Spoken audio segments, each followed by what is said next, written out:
Bonjour et bienvenue dans le 22e épisode de l'Art en 3 minutes. Je continue mon tour des ateliers du 109 avec l'atelier de Thierry Lagala qui est ici présent, et pour une fois on va faire à l'envers. On part du futur pour aller dans le passé.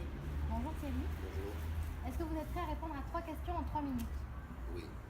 C'est parti. Première question, alors quel est votre prochain projet? Sur quoi travaillez-vous en ce moment? Alors je suis en train de travailler sur une œuvre qui est la mise en sculpture. En fait, c'est un énorme socle de 2,70 m de haut et sur lequel il y aura un toboggan. Et le toboggan arrivera en bord de socle. Alors quand on arrive comme ça dans la salle, et il y aura ce grand socle avec un toboggan, et on pourra penser encore une fois l'objet industriel, le ready-made, ce jeu par rapport à cette sculpture. En fait, le socle en lui-même n'est pas un socle, mais un objet en fait de gravité et qui est une amplitude de chute. Et quand on fait le tour de l'installation, derrière en fait c'est pas le ready-made, mais c'est l'objet dans sa pure potentialité, puisque c'est utilisé en tant que toboggan. Et il y a une échelle qui permet donc de la hauteur du socle et qui permet d'accéder donc à l'échelle du toboggan, et on peut passer par le toboggan et faire une chute comme ça de 2,70 m.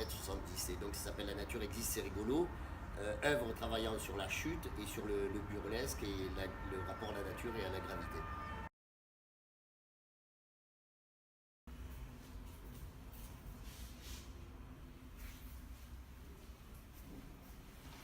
Alors, deuxième question. On va parler un petit peu de cette série-là. Alors, allez-y, expliquez-nous. C'est une série qui est composée de peintures que je récupère, que l'on me donne, qui sont des... Alors, normalement on dirait peintre du dimanche, mais je n'aime pas du tout cette expression-là, je dirais plutôt peintre anonyme. Alors sur ces peintures, j'applique toujours la même chose, c'est-à-dire toute la partie du paysage est monochromisée, et va apparaître comme ça, on le voit en palimpseste, en fantôme, de façon fantomatique, comme ça en bas-relief. Et ne reste en fait que la partie du ciel, avec son impermanence et sa difficulté à sa propre représentation. Et en fait, cette série va interroger le caractère pittoresque de cette terre, de ce pourtour de la terre méditerranéenne. Et l'ensemble est accompagné de ce livre, s'appelle Mes ciels, oh pardon, messieurs.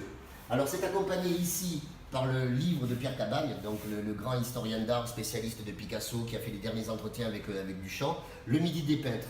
Et donc j'ai appliqué exactement la même chose à chacun de ces tableaux. Voilà. Alors cette fois pareil, cette fois plus par épaisseur, mais par silhouette, ils vont ici nous relater par contour cet espace méditerranéen, cet endroit, ces différents endroits de la peinture, faits depuis des peintres indigènes comme Fragonard et d'autres peintres venus du Nord. Et surtout, ce qu'il y a, c'est que du coup, nous avons à disposition ce texte-là, remarquablement descriptif de toute cette histoire qui se passe sur le bord de cette Méditerranée et du caractère, comme je l'ai déjà nommé, pittoresque de cet endroit du monde.